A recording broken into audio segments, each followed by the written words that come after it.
Hello dear friends, welcome in the session of Human Anatomy Physiology 2. This is the third lecture on urinary system. In today's presentation, we will come across with the tubular reabsorption, which is a process which occurs in the urine formation. In last lecture, we have discussed regarding the ultrafiltration. It was also called as glomerular filtration. In the today's presentation, we start with the reabsorption. What is reabsorption? It is the process when absorption already occurs, but again it can be released into the filtrate, and when it taken back again into the stream, that process is called as reabsorption. So here the reabsorptions of various vital elements, nutrients and electrolytes occurs into the systemic blood circulation through paratubular arteries. This tubular reabsorption occurs in all the parts of nephron.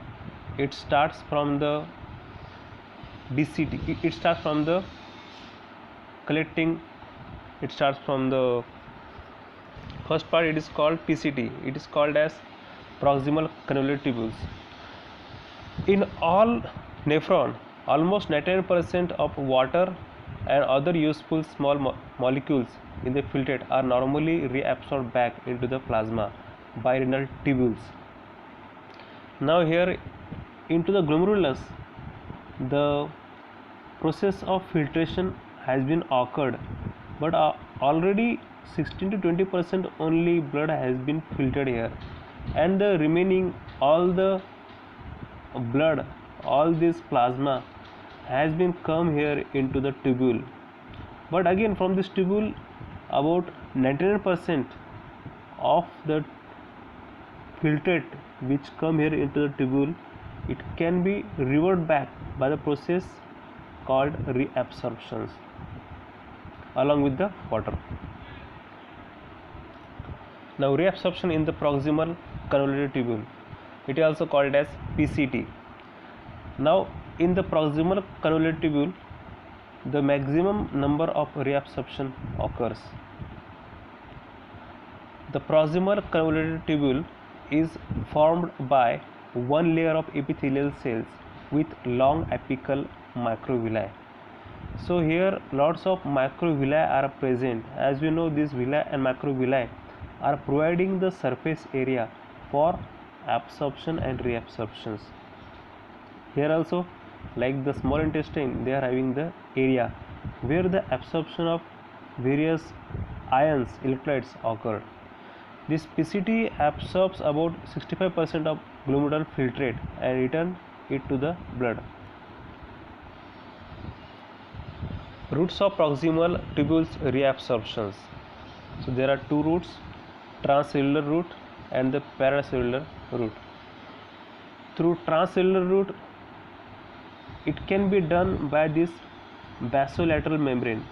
This is the basolateral membrane from where the electrolytes are coming here and they are get entered into our bloodstream through this paratubular arteries. And paracellular route, so through the cells, when one cell is attached to the another cell, when they are parallel to each other, so through which they are get entered into our blood capillaries. And through this apical membrane, so it is in the lumen part. So apical membrane, whatever the electrolyte or whatever the ions are there, they are get diffused into this part of cell, and through this basolateral membrane they are get entered into the bloodstream. So this process occurs into this lumen. This is called lumen. This is the internal part of tubule. It will be PCT, DCT or loop of Henle, and this is called as paratubular capillaries, paratubular blood vessels, which carries the blood, and also it carries the various nutrients which are reabsorbed back into the blood. Now there are various mechanisms of proximal tubular reabsorptions. In that, first is solvent drag. What is solvent drag? So whatever the solutes are there, whatever the solvents are there, which are inside the lumen, so that solvent is need to be dragged. They are pulled into the blood. So it is called solvent drag. Solvent is nothing but the water. It is a water, plasma is there, so it is dragged, it is pulled inside the peritubular arteries into the blood, into the systemic circulation.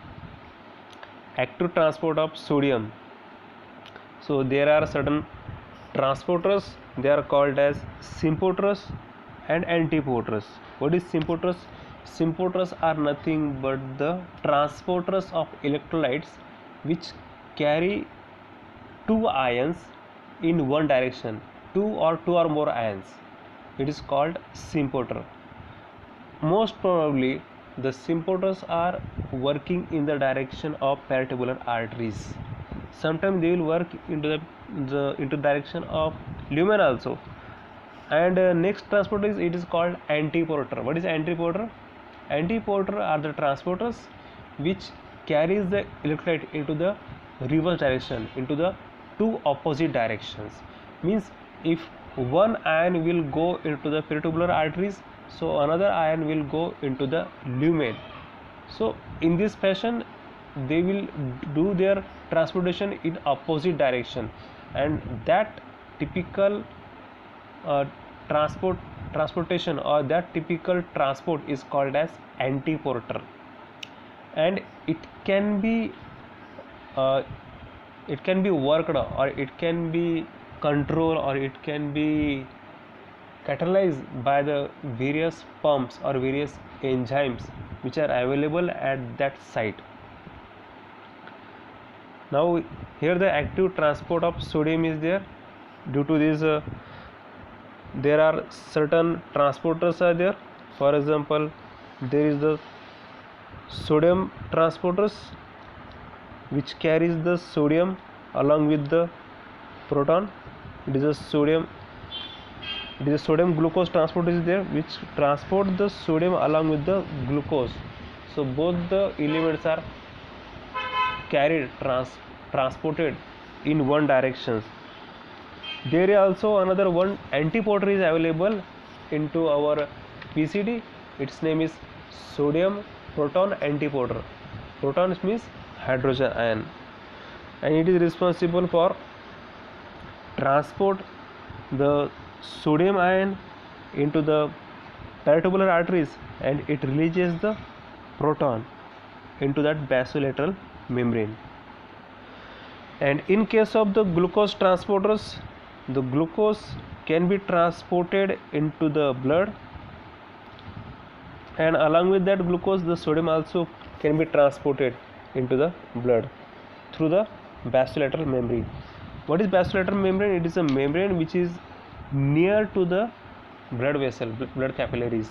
And what is apical membrane? Apical membrane is the membrane which is near attached to the lumen of our tubule. Secondary active transport of glucose, amino acids and the other nutrients. So in this fashion the amino acids and glucose going to be transported. Next is secondary water reabsorption via osmosis. So by reverse osmosis the water can be reabsorbed. And secondary ion reabsorption via electrostatic attraction. And last, endocytosis of large solutes. Now osmosis. When water moves from one compartment of low osmolarity to the compartment of high osmolarity, so that process is called as osmosis.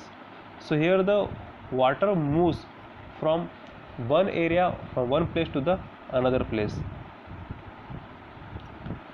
Now solvent drag. Now here you can see how the solvent will drag. So from this lumen, this solvent will drag into our blood. It is driven by the high colloid osmotic pressure. It is also called as COP, which is almost 30 mmHg. It is the high colloid osmotic pressure. And in the peritubular capillaries, water is reabsorbed by the osmosis and carries all other solids along, and both the routes are involved. So that's why whatever the solvent is there, it can be dragged into our blood capillaries. Means H2 is going to be dragged, H2 is going to be transported into the peritubular arteries. It is called as solvent drag. Active transport of sodium. Sodium pump is there. It is sodium potassium ATPase is the enzyme which is responsible for sodium pump. Is basolateral membrane transport sodium out of the cells against its concentration gradient using ATP. So here the sodium potassium ATPase is enzyme is working, and this is the lumen, and this membrane is called as apical membrane. Apical membrane is always attached to the lumen. This is the urine part, and from where the sodium ion is going to be transported, it is moved toward the basolateral membrane. And here this is the pump, it is called sodium pump. So this sodium pump which carries the sodium and it exchanges sodium with potassium, and it can be channelized by the sodium potassium ATPase enzyme. This sodium is get incorporated into the blood capillaries. Means sodium enter into the blood, because blood also requires sodium ions, whereas these potassium ions are released into the basolateral membrane. This membrane is called as basolateral membrane because it is lateral, at the lateral position. That's why it is called basolateral. This is the inside one. It is called apical membrane. So in this fashion, the sodium can be reabsorbed into the blood. There are also pumps for other ions, for example calcium ions. So calcium also get entered through lumen, through this apical membrane inside the cell, and after that this calcium can be get perforated into the blood capillaries. Now third, secondary active transport of glucose, amino acids and other nutrients. So there is a symport, it is called sodium glucose symporter, which is available here. So due to which the sodium and glucose are diverted, they are get entered at the same time inside the apical membrane. Various co-transporters can carry both sodium and other solids, for example sodium dependent glucose co-transports, and can carry both sodium and glucose insides. So as the sodium get entered through this apical membrane inside the cell, along with that glucose will come and they will get entered into this blood capillaries. Means this glucose and sodium will absorb into the blood capillaries. Amino acids and many other nutrients are absorbed by their specific co-transporters with sodium. So here also the sodium ions also get entered into the cell, but also some amino acids going to be entered along with that. What is co-transporters? Which transports more than two ions in one side, in one direction. They are also called as co-transporters. Now here you can see these amino acids get entered into our cell. Fourth, secondary water reabsorption via osmosis. The sodium reabsorption makes both intracellular and extracellular fluid hypotonic to the tubular fluid. Water follows sodium ion into the peritubular capillaries.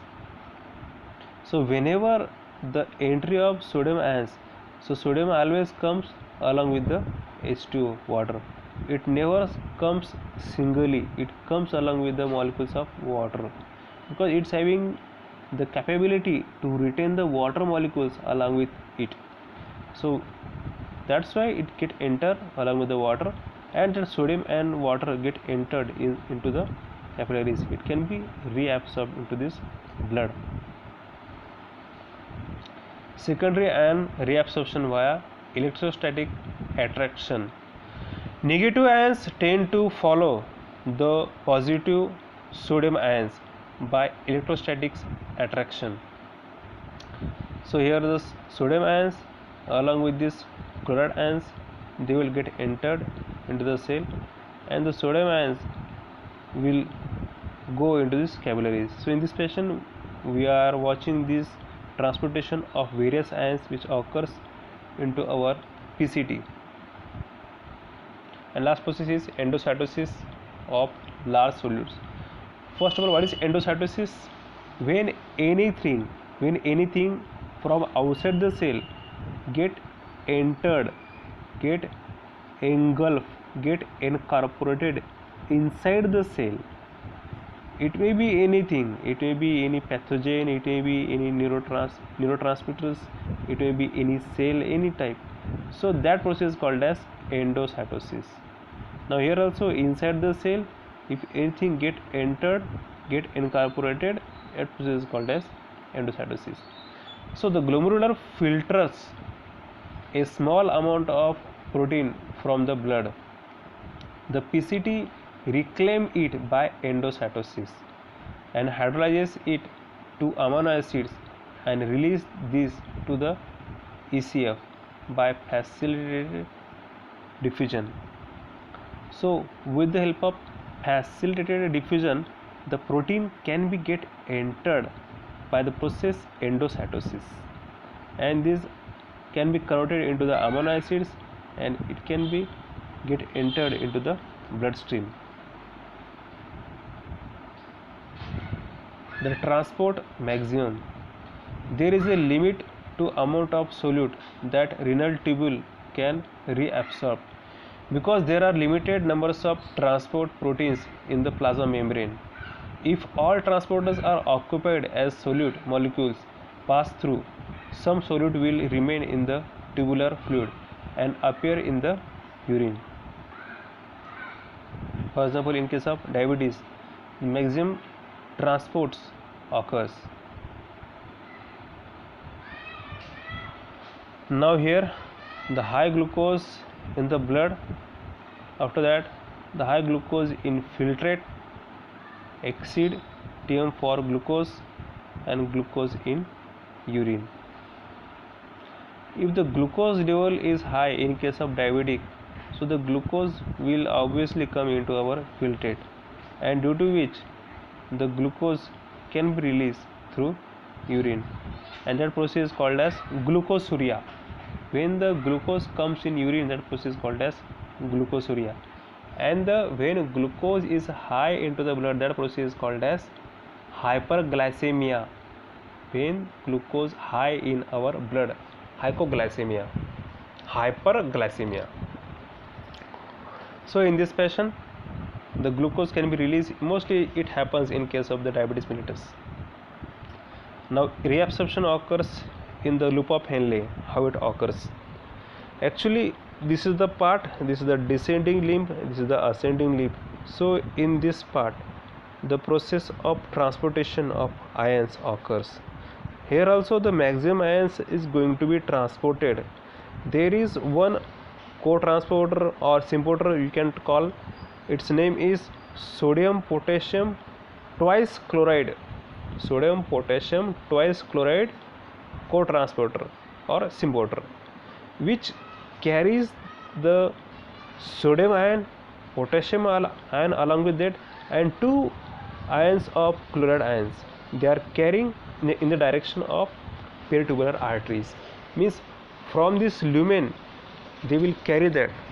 From this lumen they will carry these ions, sodium, potassium and chloride, inside the peritubular arteries. So the primary purpose is to establish the high extracellular osmotic concentration. So they are developing high osmotic concentration because this is the area where they are maintaining the osmolarity. Here you can see this is the 300, which is normal. For it is having increased 400.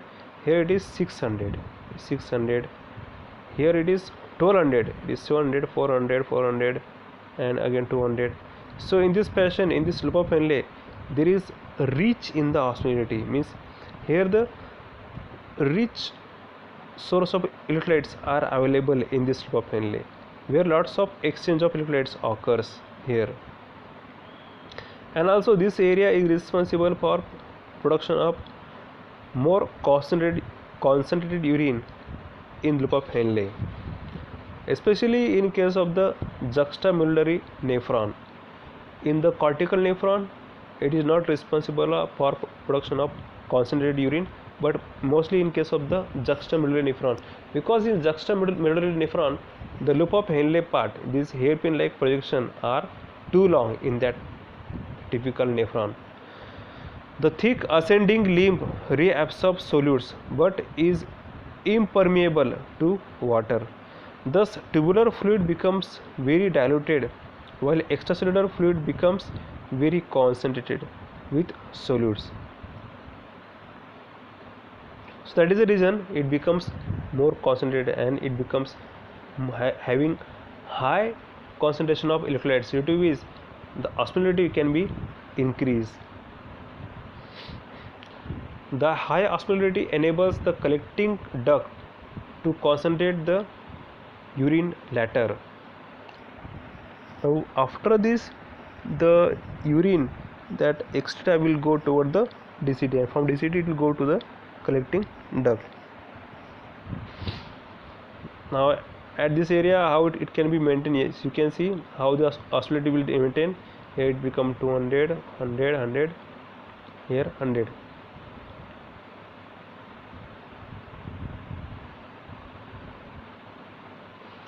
Now reabsorption in distal convoluted tubules, it is also called as DCT. The fluid arising in the DCT still contains about 20% of water and 10% of salts in the glomerular filtrate. Now if the percentage of water, if you will see, almost 65% of water can be reabsorbed through the PCT, means proximal convoluted tubule, and almost 15% of the water can be absorbed through loop of Henle, and the remaining water, means 65 plus 15, it is 80%, and remaining 19% water, it can be reabsorbed through this DCT, that is the area. Again in DCT, if you see, there are two parts. One is early distal convoluted tubule and lateral distal convoluted tubule. Now here, a distinguishing features of these parts of renal tubule is that they are subject to hormonal control, because they are having the two types of cells. One is principal cell and another is intercalated cells. They are controlling the hormones like renin also, because this is the part which is connected with this juxtaglomerulus apparatus, and due to which it is able to release the renin. Renin can be released from the juxtaglomerulus apparatus, in which the macula densa cells are there, and this renin will release.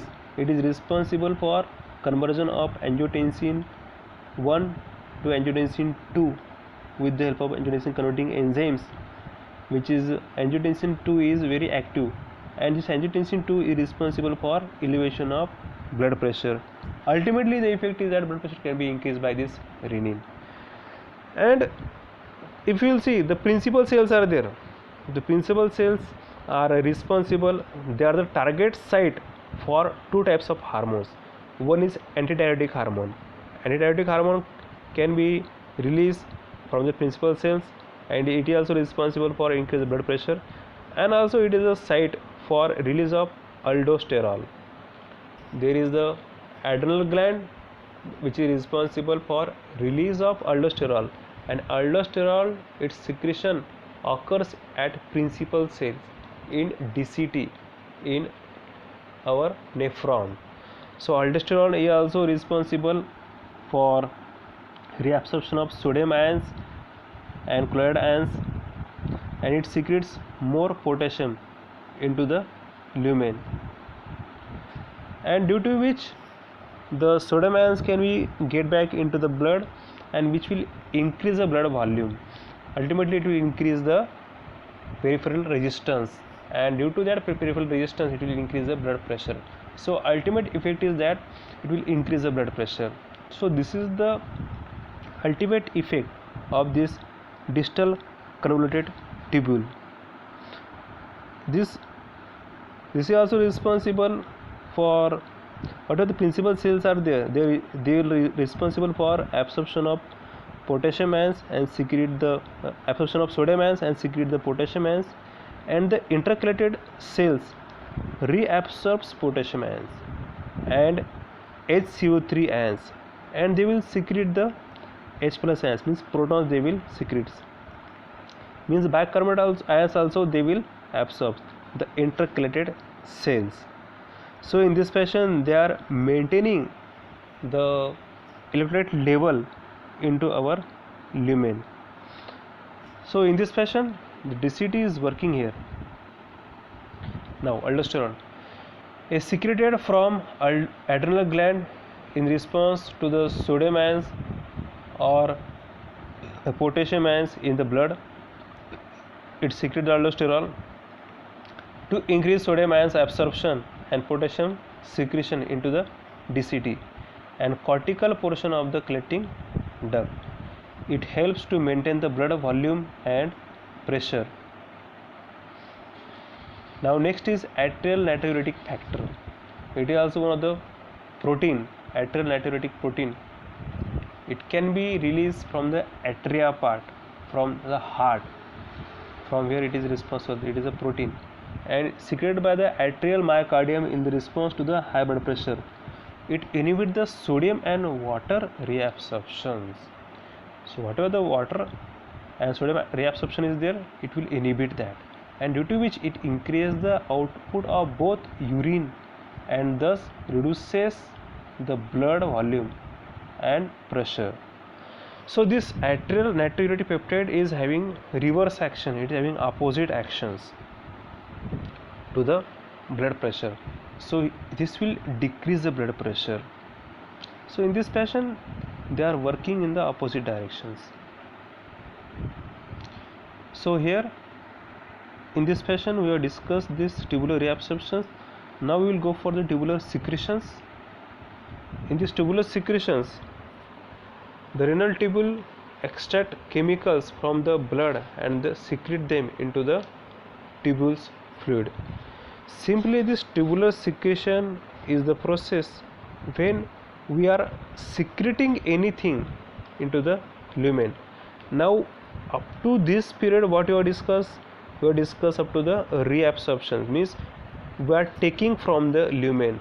Now this is the reverse process, it is the opposite process in which we are secreting something. So in this what we are secreting? We are secreting the electrolytes. For example, we are secreting here protons. These protons can be secreted into the lumen. It serves the purpose of waste removal and the acid-base balance. So for maintenance of acid-base balance we are secreting that proton into the lumen, and also various waste products like creatinine, after that glucose, after that various epithelial cells and some part of glucose. In these are the various waste materials which can be secreted, various nitrogenous waste like urea, after that uric acid, some amino acids. So they can be secreted, ammonia, it can be secreted into the urine. So in this fashion we have discussed regarding the tubular reabsorption as well as tubular secretion in today's presentation. Okay, thank you for watching me. Bye.